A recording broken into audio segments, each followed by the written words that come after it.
Hello, everyone. My name is Art Cerna. I have the pleasure of serving as the executive director for SpineHope. I want to welcome everyone to this special episode of the SpineHope journey. I am joined by a very, very special guest today. His name is Dr. Matthew Geck. He is the founder of SpineHope. For more than 2 decades, Dr. Geck has shaped the mission of this wonderful organization that is now covered over 11 countries across the globe with partners and incredible impact. Over 200 surgeries have been accomplished to date, and many more, over 600 families have been seen through this wonderful organization. We want to begin to unpack in this episode, one, his journey of how he joined SpineHope, but also how that mission evolved over now nearly 2 decades in this special episode, as well as bring you into what's coming next for SpineHope and how do we think about not just doing surgeries, but building the capacity of local teams to make the quality of care actually sustainable everywhere we go. So without further ado, Dr. Matthew Geck, I want to welcome you to this recording and this episode. Thank you for joining us. Thanks for having me, Art. Thank you so much. Well, before we dive into SpineHope, though, I imagine not everyone who will hear the show will know the backstory about Matt. Can I call you Matt? Oh, of course. All right. So I want to start with this question. So help us understand you as a person. So what should people know about where you come from and what grounds you? We'll start there. Well, I think that in terms of what grounds me, I think that I feel like a very sort of down-to-earth Midwestern person. I grew up in a small town in Wisconsin called Waukesha. I played a bunch of sports. I played soccer. Spent a lot of my time, though, when I was growing up in Catholic school. And a really strong influence on me was this idea, whether it was clergy or whether it was laity, this idea of service. And pretty quickly when I was young, I did get it into my head that I wanted to be a physician. I wanted to take care of people. It seemed to be this perfect meeting of science and technology, but actually changing people's lives. And just that simple idea was a big driver for me to apply to medical school out of high school. But that idea of service was one that came up, I think, through Catholicism. I think it came up for being in a Midwestern community where you looked out for your neighbors. Yeah. Everybody was kind to each other. Everybody knew what was going on in the neighborhood. Everybody came over to everybody's barbecues. So I applied to medical school out of high school through a program that's supposed to drive people into primary care, Yes. which at first that's where I was headed. But very quickly I started to realize I did want to do something more technical. I loved people, but I Yeah. also wanted to make a big change, help people in a very definitive way. And I didn't know what that was.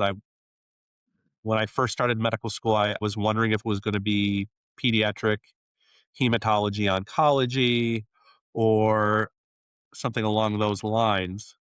So let me ask you this. So actually, funny as it is, I'm actually sitting in Waukesha County right now, recording from my end. Oh, yeah? So that's incredible. That Where are it's you? like where you grew up, right? So right Yeah. now I'm between Pewaukee and Waukesha, in a studio recording right now. So it's exactly where you grew up, huh? Yeah, absolutely. Sure. I grew up about a mile and a half from Waukesha South until we moved, and then we moved a half mile away. So grew up in the Wow. same place. Wow. Well, that's amazing. So let me ask you this. So when you were in high school, though, I find the work that you do fascinating and the blend of the technical aspect. So when did you know that that was kind of how you were wired? Were there classes that you took? What made you, like, as you were thinking, you want to do this right out of high school? When did you know that? And what kind of classes did you take to kind of confirm to you you had the ability to even get into this type of field? To be honest, it was the experience of my physicians. When I Mm, was growing up, I had some problems with, we didn't really know what it was at the time, but I had some problems with reactive airway disease and, asthma. And I just, I always felt like my physicians made a big, were first of all very kind. They made me feel very comfortable, but also helped me with that issue. And Wow. other than just being really, really interested in science and math, and it was really more that meeting of, what are you going to do? And I really liked people. I didn't want to sit in a lab, as amazing and as admirable as that is. I wasn't going to be for me. Yeah. I wanted to be, in front of people helping them. Um, Applying to medical school out of high school is all benefit. You go to, I mean, I was going to go to the University of Wisconsin Madison anyway. It gave us a great advisor, Selma Van Eyck, who um, was just she ended up being one of the deans of the medical school, but was a wonderful guiding force through undergraduate and through medical school. So it was all upside. There was no downside to joining this program. And you could always quit or drop out, but I didn't. I did drop out for a year and finish a philosophy degree because Selma really advised it. I was interested in medical ethics. I was interested in the history of philosophy. So I did Wow. finish a major in philosophy, which doesn't seem to make sense. But if you think about thinking and uh, the history of science and the philosophy Right. of science, it Right. actually played a big role in the way uh, I chose my field, the way I choose how to take care of people in terms of looking for hard data on what actually gets people better. So for me, it was a big help to finish that major. Not everyone needed to do that, but for me, it was helpful. Yeah, when you think about Matt, what is something people may not see when they see you as an accomplished surgeon doing the work that you do, leading the teams that you do today? What is something that might help them understand the person even more? Like the type of values that you developed as you were getting into this field. You talked about, the community you grew up in, the Midwest, kind of the values of faith, all those things, the environment you grew up in. But what is something people may not see when they meet you today that kind of defined you as a person? I think that's an interesting framing. And my intuitive first response is just I have a sense of mission directed toward making the world a better place. I think there's a lot of different ways to frame that, but that it's pretty simply that's what I try to do with my children. That's what I try to do with my medical practice, and that's what we try to do with Spine Hope. Is I'm trying to make people's lives better in a way that I can, you know, observe and measure. But I think there's something to that objective part of it, like that we know we're really doing something important for someone. Yeah, let's get into that. In terms of your story, what first exposed you to the need of children, specifically in the field of complex spinal conditions in under-resourced communities? What was your first exposure to that kind of defined problem? Well, I would back up just a little bit in terms of if you look at, sort of this idea of service all the way through medical school and all the way through surgical residency. I saw this modeled on a certain scale, right? There was always physicians who would take on, no pay patients. That's a very small thing that almost Sure. all physicians do some of. But the models that I was hearing about and participating in through Los Angeles Shriners had outreach clinics. We would fly to small towns in Mexico and run outreach clinics and bring those kids back to the United States to take care of them. And I really, everyone who did that work really enjoyed it. And that was almost all pediatric orthopedics at LA Shriners, Yeah. Los Angeles Shriners.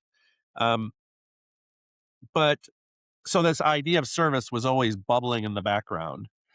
Right. And it kind of went underground for about a year when I was doing my spine fellowships. So when I was doing my adult spine fellowship at Jackson Memorial Hospital in Miami, and then my pediatric spine fellowship at Miami Children's, Yes. you're just so busy trying to get your head above water and learn this craft so you can take care of people doing this, uh, that everything kind of goes to the back of your mind. You're trying to get a job. I had gotten married. We were trying to Right. have children. And so life kind of catches up and you get a little overwhelmed. But I got lucky again. Maybe luck is another theme. I got lucky again Mm. because 9 months into practice, I was headed to an academic meeting to give some talks. And I was on a plane with one of the board members from Heart Gift, which is a Sure. Austin-based heart. It's a hub program. It'll bring kids to hospitals here in the United States and fix congenital heart problems. And I was Right. on the plane with one of the board members, Okay. and just talking to him relit the fire. I need to find what my service is going to be, and doing some of that in practice was also very enjoyable. I mean, being at first I was in private practice, and to be able to say yes anytime one of the clinics called, one of the pediatric clinics here in Austin called saying we have a patient that doesn't have Right. insurance, that has scoliosis. Saying yes every single time to that was fantastic, but it wasn't enough. You just want to do more, and you can do more. Taking care of 3 or 4 kids a year when called is just a start. And Right. so I started looking around for global outreach opportunities. And then I was at the Scoliosis Research Society a couple years later, 2000, I think it was 2005. And Steve Margetko was a famous spine surgeon from Chicago and had just started a trip going to Cali, Colombia. Wow. And at the time, Cali, Colombia was not the safest city in South America, but he reassured me that I'd probably be safe. How And old were so, you about that time, Matt? gosh, I must have been 33 or 34. Okay. And I just, as soon as I heard him say that they were looking for volunteers, because just like at SpineHope right now, you Mhm. start, uh, as you do a good job in something, you start growing capacity, you start having need. And that's what he was asking for. And I ran up there, said yes, ran to my senior partner, was like, I need to take off this week. And he Right. sort of, looked at me over his glasses and was like, oh, okay.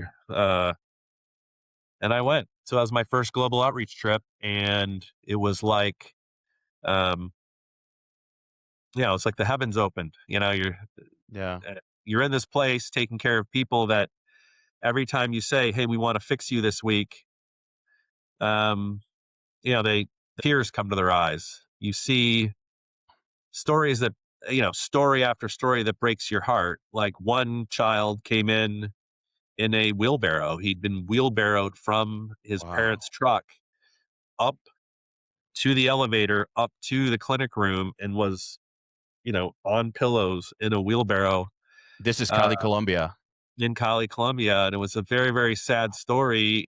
He'd been paralyzed for about 4 or 5 months at that point. He had a very rare condition Yeah. called Morquio syndrome, where he had brainstem compression from an instability of his head right there on his neck. So that occiput C1, C2 junction. So those are the kinds of stories you see, people coming from hundreds and hundreds of miles to get taken care of. So Wow. as soon as you see that and you start being able to take care of these kids and make a difference, you just can't stop. You can't stop Wow. doing it.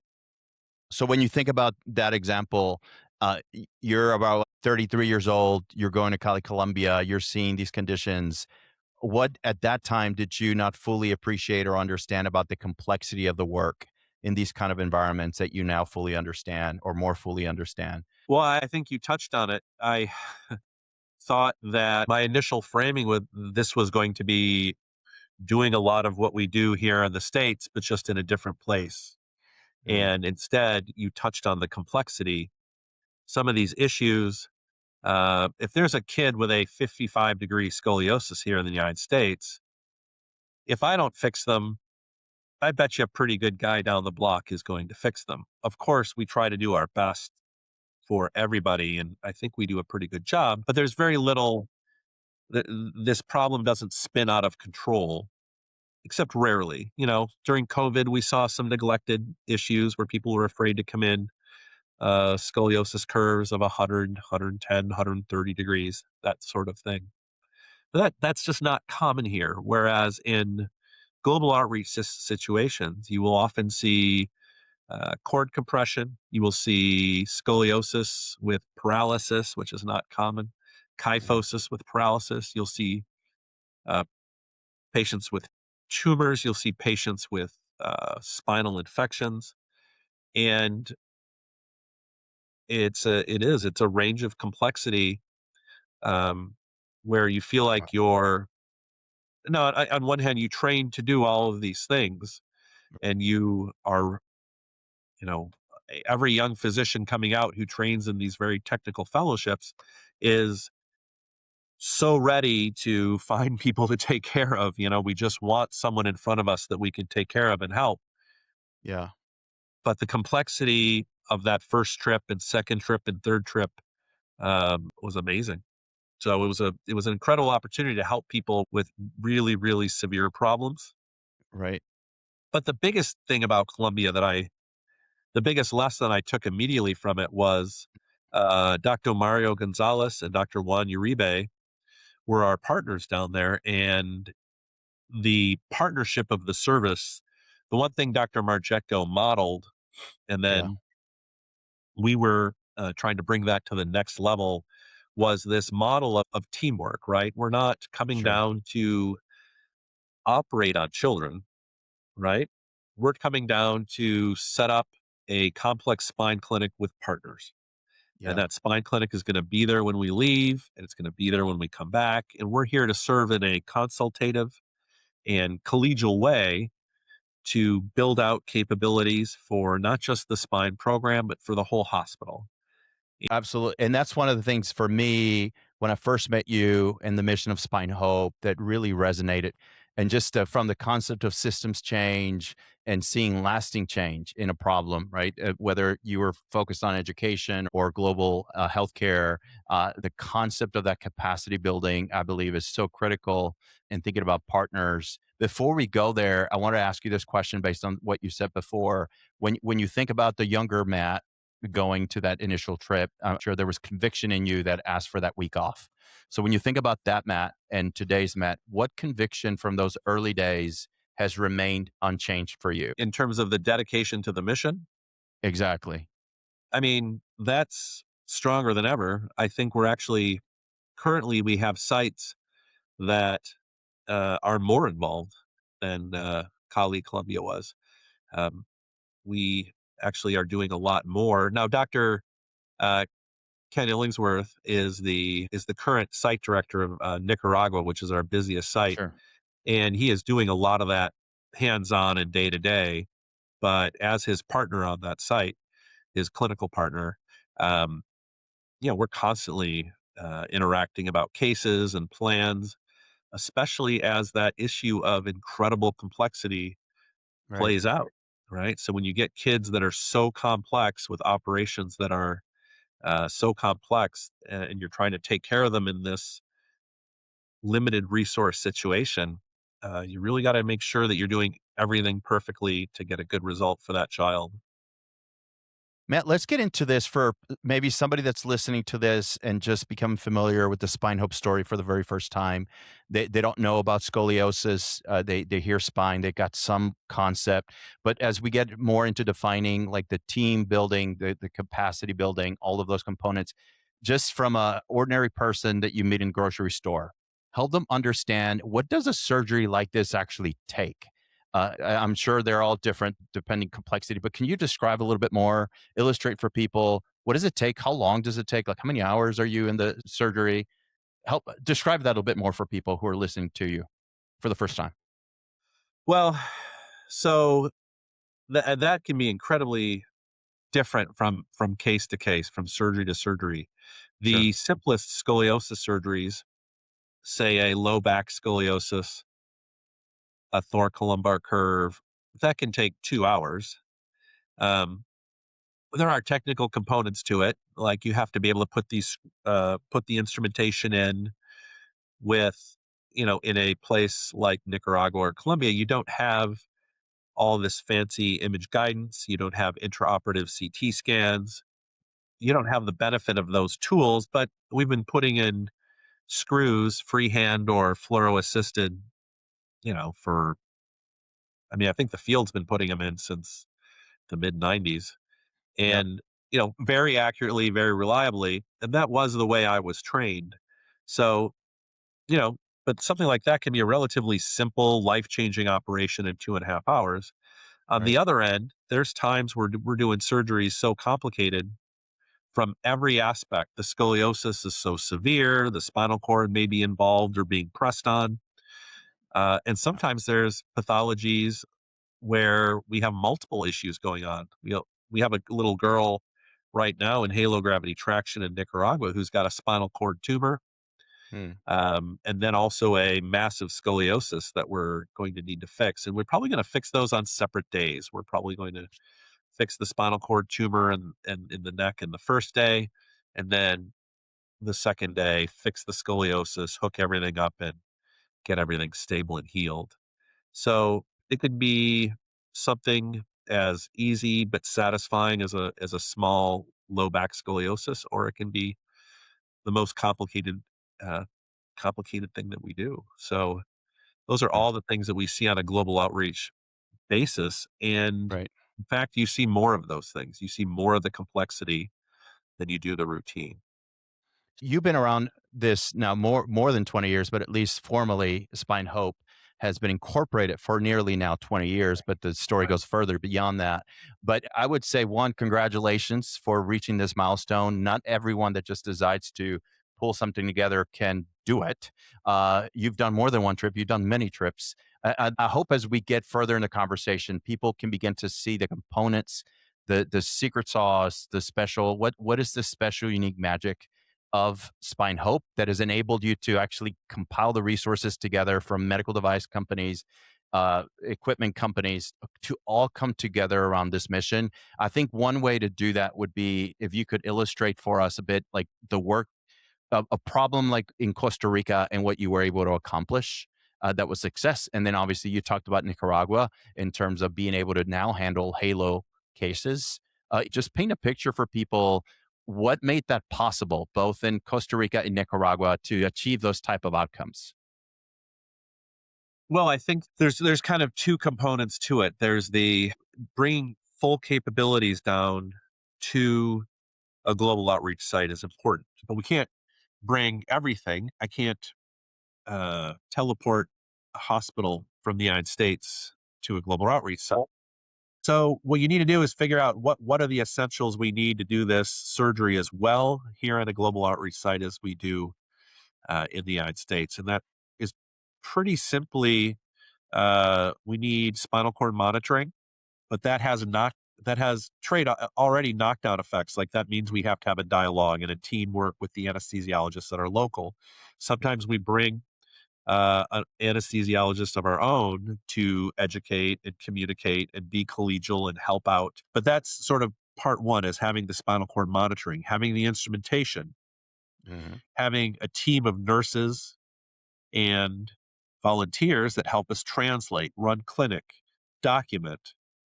And and then the final thing we need is surgeons who can do these operations outside of their comfort zone, outside of their home operating room where Yeah. they probably are very, very comfortable doing these operations and put them in a place where uh, it's not comfortable doing these operations. And yet we need the operation and this, done as well or better as you do it at home. And Right. we need the kid to do better. And so and that's a tall ask from all of those groups. Everyone's in a place that they don't know.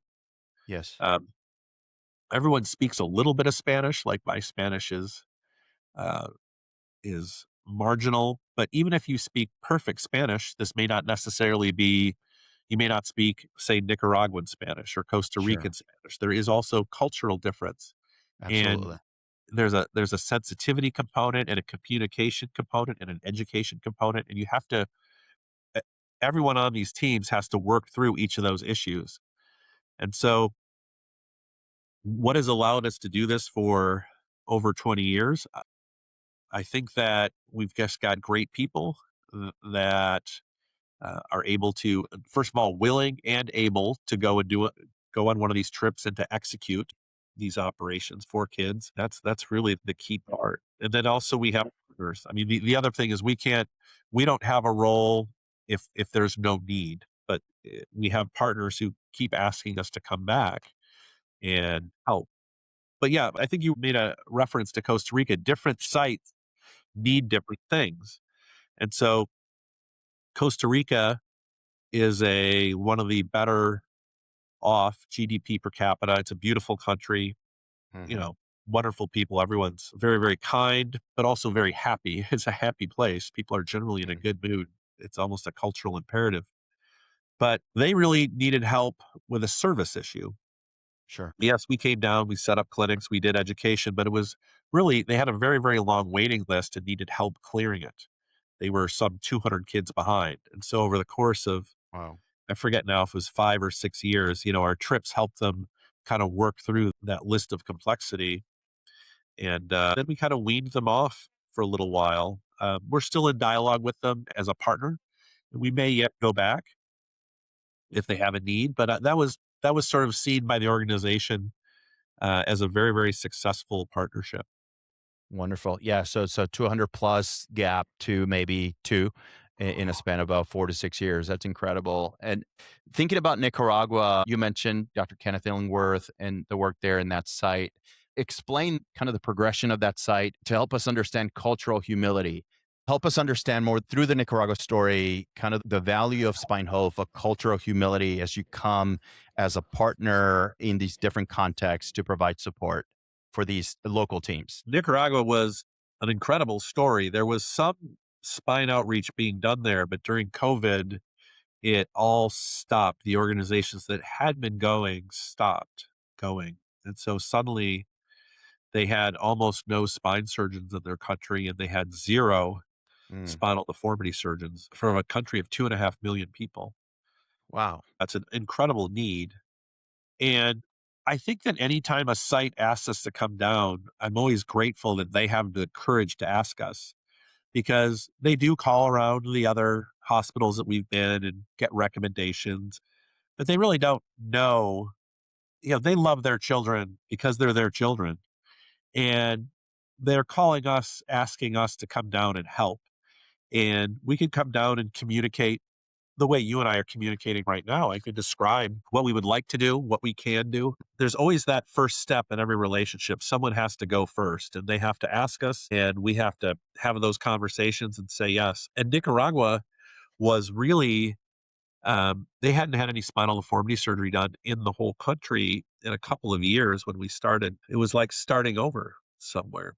We had to, from designing the OR setup to bringing teams and block and working hard to educate everybody at every step, whether it's an x-ray tech or whether it's a nurse or whether it's a surgical tech or the physicians we're working with down there. We also have the opportunity to work with the orthopedic residents at the hospital, Nicaragua. So figuring out where we fit into the system, how we can help, how we can serve them. It's an incredible learning experience for us. And I hope it is for them. But that first 2 to 3 trips, going down and I was the only surgeon I think on at least one of them, and it's a lot of work, it's a little scary. It's like sort of pulling the whole parade by yourself when you kinda are in this room taking care of this kid, and the whole thing is fresh and new. You've never been there before, and they don't know you, and it's a daunting situation, but they did a great job partnering on the site. They did a great job being clinical partners. And I think we did a good job taking care of their kids and doing surgeries together. And we had a great set of results those first 2 or 3 trips. And I think they started to really value it, and they started to ask for more. They said, we don't want to run one room all week. We want to run 2 rooms all week. We want to start bringing more kids in. And then it becomes our job to up our capacity. Matt, when I think about every great leader, every great organization, I find that in their stories, they've been able to press through adversity at some point, whether, imagine any medical doctor has pressed through as they're going through a learning experience. And I imagine over the years, Spine Hope had to navigate adversity to get to where it is. I think it'd be instructive to people to understand that now, as you reach now nearly 20 years, what are some of the most difficult realities Spine Hope has had to navigate to get to this point? I think that just thinking back on the journey, I think that Spine Hope immediately when it was formed. So we really formed out of a need that the Colombia trip was going to be unserved. Ethan Lauer is one of our board members. He's one of the Mm, co-founders. My reaction, the other yeah, physicians who were there, our reaction was like, that's not okay. We've built the first part of a great program and we need to finish building this program. right. That kind of points to one of the big challenges is that people's real lives Mm, get in the way. And it can be very difficult to make global outreach a part of your life. It's a big ask of people. It's a big ask of their families to let them come. Kim King is the person who does the logistics and the organization and really serves as our clinic nurse. She's a former neuromonitoring tech, works in the business world now. But we ask her to leave her husband uh, for a minimum of 2 weeks every year and hop on calls at night when she's yeah, not yeah. working. And so the to do this Kim, I'm right, sorry. I'm a part of that. I'm sorry. Thank you for what you do. to take care of people, you have to, there's just no way around that this is demanding. Right. It is an initial part of your work. So it's a gift when people can give us their spouse, when Mm, kids can give us their dad for that week. Uh, but that's a big part of it. So in terms of adversity, I think we've gone through issues with culture. mm, That's always true. And in any organization, as it starts maturing, you start running into issues with culture. One group of people thinks this trip is about this, mhm. and another group. And we were always very, very firm that our trips are about patients and medical programs. And Sure. so I do love the fact that we get to experience other cultures, other places, but we're not going anywhere to go surfing. We are in this country to take care of those kids, and that's what we do the whole time we are there, and we do it well. So Mm, that culture component for people that are looking for more of a tourist experience, I don't think that fits. The other piece of adversity is these trips are expensive. They do cost money, and they're expensive not just in terms of like what it costs to run the trip, but in right. terms of what physicians have to give up in terms of vacation time and call. They have to make all of this up when they come back. So we're Yeah. asking people to give not just the chunk of time that we take, but also a lot of other things. When you think about those components, Matt, and the adversities over time, culture, mission fit, what type of people thrive in the mission of Spine Hope? Like, what are the characteristics they bring to the work, and what values do they bring? The ones that you've seen succeed over time. Well, I think they're the same things that lead people to succeed in their lives anyway. So, conscientiousness, compassion, and excellence. Those are the things we see from our volunteers in the rest of their lives, and that's what they bring. When I'm interacting with Dr. Illingsworth's nurse, Yes. Melissa, when she comes down, I am just like, she speaks fluent Spanish, and I know enough Spanish that I understand exactly what she's saying. To hear her as I'm speaking, immediately translate that into pure information and education that patients can understand that helps them make a good decision. I'm blown away at how good she is. Mm, She's so fantastic, but that's yeah. the kind of people you Right. need in these global outreach situations. You need the best because, again, this is not our home turf. Every game is an away game, but we still have to win. Wow. I love Melissa, and I'm still looking forward to being on a team trip with her and the rest of the team members that come. But that's something, Matt, that for me struck me having done work around systems change in the field of education before with like alumni that have been part of work like Teach for America, high quality, very, very smart people, very accomplished people. And how do you build those teams that actually work well together and can do incredible things for children, right? But the work of Spine Hope, given the immediate transformation of a child's life, given the work that we do, I think getting the calibration of those team members, their values, their orientation, their skill sets together, I think it's a real secret sauce of what Spine Hope has been able to do year over year, improve culture, define roles. And then, I mean, I think we've had people come nearly a decade or more that have stayed with the mission and Yeah. keep coming back. I've had one of the neuro monitoring techs has been coming for over 20 years. You said something else about adversity. You said something about fundraising or funding, right? This costs money. And especially if you're scaling beyond one, I mean, I think just doing what you're saying in one site is complicated enough. When you try to replicate it from one unique domain to another, whether it's this hemisphere or another, what do you hope that donors that might make a big commitment, like when you just think about the demographic of boomers who may have amassed some incredible wealth in the United States, and they want to make a difference in the world, and they don't know where kind of put their money to create a big impact in the world, what would you tell them about specifically Spine Hope as an investment to create massive quality of life, given the fact that we're not just about surgeries or one-time surgeries, but we're about the actual systems change through education and capacity? How would you frame the difference they can make as they think about investing in something like Spine Hope that's impacting children globally? It's sort of a situation of immediate yield and long-term yield, right? Mm, When we get donations, we can take those dollars and immediately go fix kids. Whether it's the global outreach sites like Ecuador and Nicaragua, or the hub program where we bring kids here. But that's almost linear. We get this money and we immediately turn around and spend it taking care of a kid. So that's the short term gain.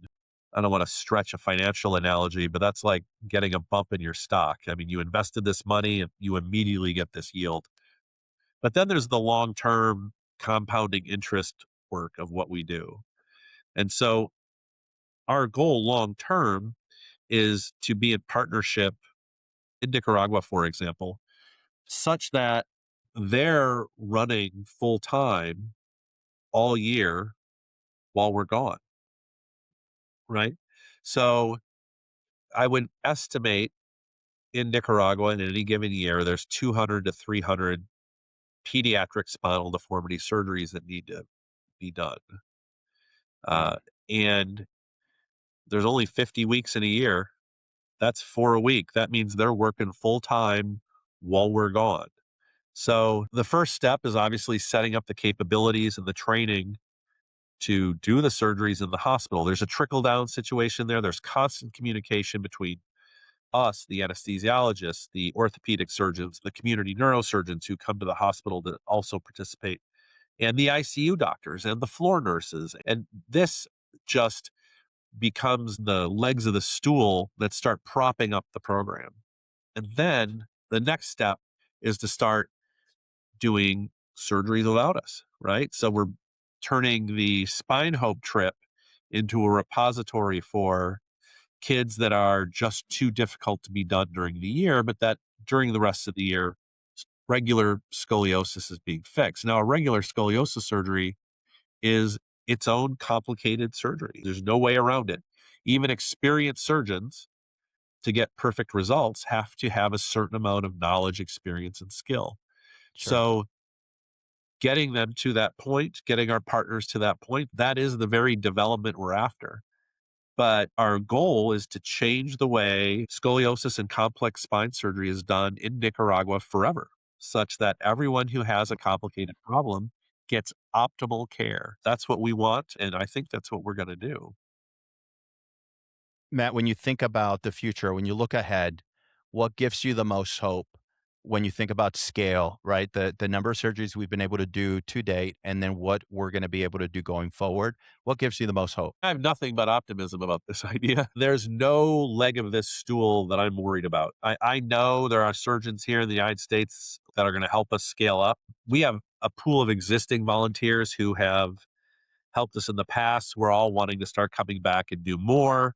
There's a whole new generation of young surgeons who've come out since we started. I would like to have my Steve Margetko moment where I go to the Scoliosis Research Society and ask Mm, again for help to start scaling up. I have only optimism about that. And the other part that I have incredible optimism about is our ability to get the tricky things is so yeah, easy. I can get neuromonitoring donations, right? I can get millions of dollars of equipment donated to fix kids. Volunteers, great people want to do this work.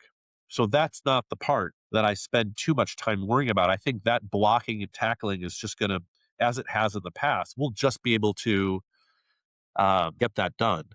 The part that's tough is resource scale up. So having the money and the resources to start building all of this out, both in Nicaragua and in other places. And so money is just a rate limiting factor in any nonprofit. And so to do more good, we need more resources. absolutely. When you think about, making our case for support, which I believe we're going to be able to do far better in the next decade than we have previously, which is exciting to me, right? Because the concept is proven, and then we've got more and more data that shows that we can deliver in more than one site, and then allowing this to scale up. When you think about scaling this over the next 5 to 10 years, what do you see as a mature site or a site that you would say we want to go there? For people that might be listening to this recording in the future and they're like, hey, we want to work with Spine Hope and we're, say, in Brazil. What is your expectation, the expectation of our board, of our team to say what makes the right partner and that is a green light to say, hey, we're ready to work with you? We can do our part, and that's a lot. We can come in and help set up a complex spine clinic. We can bring an enormous amount of educational resources. We can bring physical resources. We can bring personnel. In terms of a partner, what we need is I usually like to think of sort of a multi-tiered, again, legs of the stool, maybe. Every site needs to be supported locally. And so that usually means a hospital that is all in, right? That wants to dedicate one or two rooms for a week to a visiting team. Sure. And if you have a need, we'll make good use of those rooms. There's no question about that. But the hospital has to be all in. One great thing about Central and South America is very often the hospitals are embedded in the communities Yes. uh, in a very, very deep way. And so they're very responsive to the community's needs. So if the community needs spinal deformity surgeons, the hospitals will get that mission under their skin and start working hard to provide it. So hospital partner is important. And then this is different for different countries. We either need a nonprofit partner, so a local Yes. NGO or nonprofit, um, or we need a governmental agency that wants us there in the same vein. So someone has to be driving it other than the hospital. In Nicaragua, it's been very, very interesting. Our strongest partner is actually the hospital is an incredible partner, but the hospital administration has been playing that role of the NGO. And it's been fantastic. Almost every issue that comes up, and there's always issues in getting organized, but almost every issue, we get to skip a step because we get to go right to the hospital administration. They've been amazing in terms of helping us do a lot of these organizational things. So that's usually the second stool that we need. And then the third one locally actually is surgeons. We need to have surgeons partners who are passionate about spinal deformity surgery. It's a tricky enough technical enterprise that you Sure. have to have some fire inside to be good at it. Mm, So if you're a physician who really, really wants to take care of kids with spinal deformities, to be good at it, you have to have some fire. We're asking a lot from our surgeon partners. We're not just asking time and resources from people that don't have a lot of time and resources, right? Their lives are infinitely harder than our lives here in the States, even being as busy as we are. Being a surgeon in Central or South America, your life is much, much harder. You're much, much busier. It's much more difficult to get, your practice going, kids being helped. It's just a tougher situation. And so we need people that Wow. have the fire to learn something new or to start doing something that they've been doing, but in the new way. Those are the three local conditions that we need is strong surgeon partners, strong hospitals, and then some other organization that pushes through logistics and problems and bumps in the road. So, Matt, let me ask you this question. Somebody's asked me this. This is kind of a tangent, but I think it's important given where you see the field going. So, do you see in the future, with the advancements in technology and artificial intelligence and robotics, do you see the work of this in the operating room changing with the inclusion of robotics going forward, or is that like 30 years? What do you see into the future that could impact the work of Spine Hope? Well, that's an incredibly complicated question.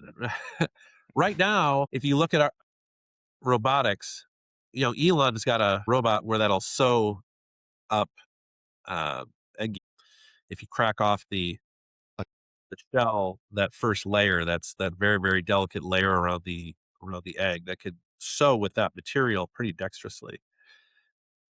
So on one hand, I think there's obviously a lot of impressive improvements coming in technology. On the other hand, we've barely gotten cars. We've just gotten cars to drive, which I know we make kids wait to 16 years old to drive a car, but any ranch kid is driving a car or car-like vehicle all around the ranch from the age of 11 or 12. Mm, So driving a car is not hard, but it took an incredible amount of effort to get AI good at driving cars. So right now, robotics has been trying to parse out in operating rooms for spine surgery. They've been trying to parse out finite tasks mhm.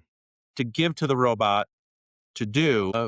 And right now, it's really been limited to image guidance and targeting for screws for implants. And there's talk of moving to other levels with that technology. But although that is a complicated part of what we do, it's not that hard.